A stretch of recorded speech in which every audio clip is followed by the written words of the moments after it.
اعوذ باللہ من الشیطان الرجیم بسم اللہ الرحمن الرحیم انا انزلنا الیک الکتاب بالحق لتحکم بین الناس بما اراک اللہ۔ اے نبی، ہم نے آپ پر کتاب نازل کی ہے حق کے ساتھ، تاکہ آپ لوگوں کے مابین فیصلہ کریں انصاف کے ساتھ، اور جو اللہ نے آپ کو دکھایا ہے، یعنی ایک تو کتاب دی ہے، قانون دیا ہے، ایک آپ کو بصیرت دی ہے۔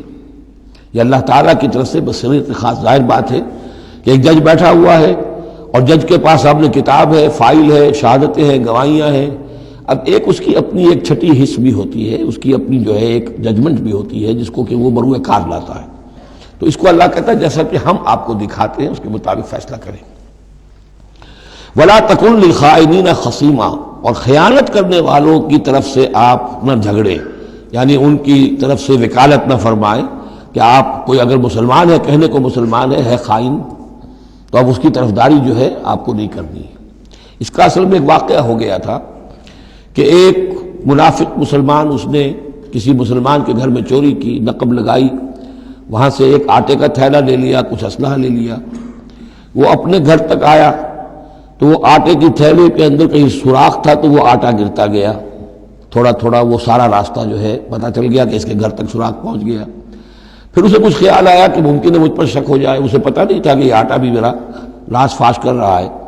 اس نے یہ کیا، اسی وقت جا کر ایک یہودی کے ہاں امانت رکھوا دیا، یہ سامان میری امانت ہے تمہارے پاس۔ لیکن وہاں بھی وہ نشان جو ہے آٹے کا وہاں بھی پہنچ گیا۔ اب اگلے روز جب تلاش ہوئی اور وہ آٹا جو گرا ہوا تھا راستے میں، اس کو دیکھ کر کھوج لگاتے ہوئے لوگ پہلے اس کے مکان پر پہنچے، اس نے صاف انکار کر دیا، تلاشی لے لی، چیز نکلی نہیں۔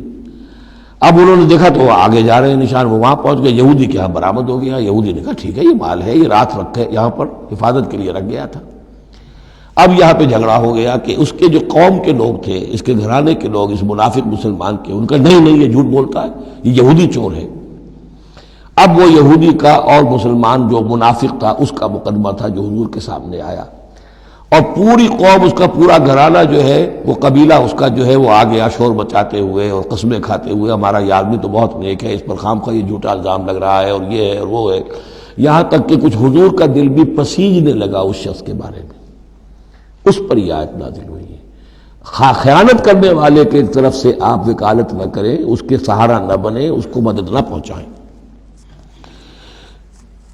وَلَا تَكُنْ لِلْخَائِنِينَ خَصِيمًا، اب خصیمہ بحث کرنے والا، للخائنین، علی الخائنین ہوتا تو خائنوں کے خلاف، خائنوں کے حق میں آپ دلیل نہ دیں۔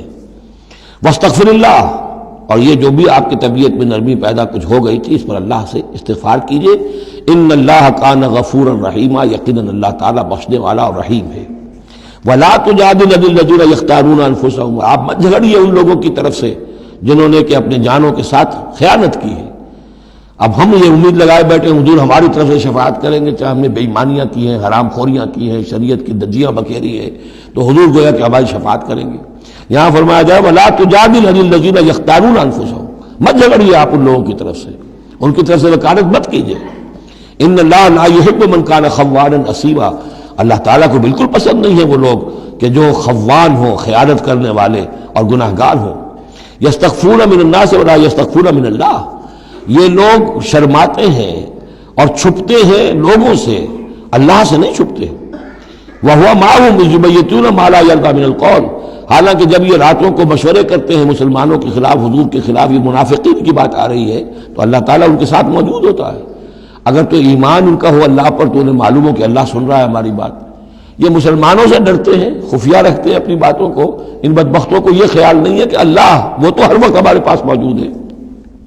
وَكَانَ اللَّهُ بِمَا يَعْمَلُونَ مُحِيطًا، اور جو کچھ وہ کر رہے ہیں اللہ اس کا احاطہ کیے ہوئے ہے، یعنی اس کی پکڑ سے یہ کہیں باہر نہیں نکل سکتے۔ ہاں انتم ہؤلاء جادلتم عنہم فی الحیاۃ الدنیا، اب یہاں پہ اشارہ ہو رہا ہے وہ جو منافق مسلمان تھا، چور، اس کے جو گھرانے والے لوگ تھے کہ اے لوگوں، تم نے دنیا کی زندگی میں تو ان کی طرف سے جھگڑا کر لیا، یہاں تک کہ حضور کو بھی بتلانے کی حد تک تم پہنچ گئے۔ وَمَن يُجَادِلُ اللَّهَ عَنْهُ يَوْمَ الْقِيَامَةِ، قیامت کے دن کون مجادلہ کرے گا اللہ سے؟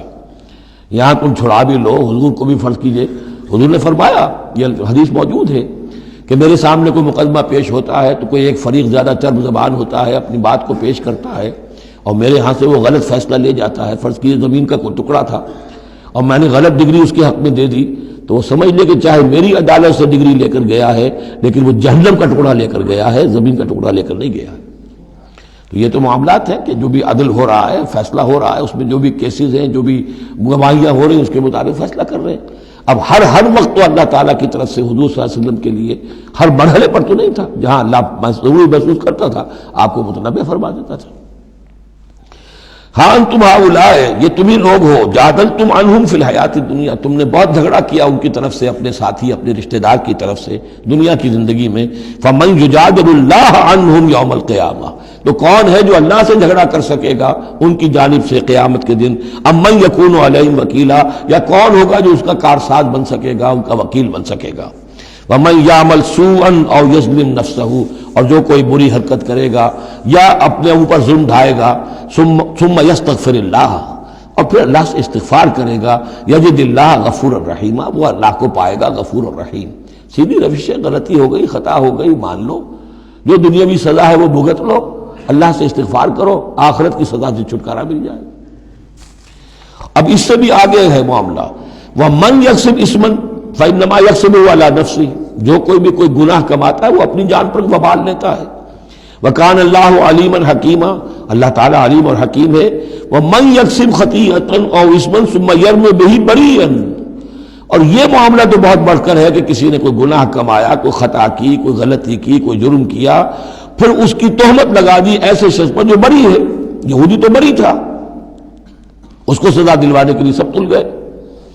تو ثم یرمی بہ بریئا، جو بری ہے اس سے، اس کا کوئی تعلق نہیں، اس کا اس میں کوئی گناہ میں حصہ نہیں، فقد احتمل بہتانا و اثما مبینا، تو اس نے تو اپنے سر پر بہت بڑا طوفان اور بہت کھلا کھلا گناہ کا بوجھ لے لیا ہے۔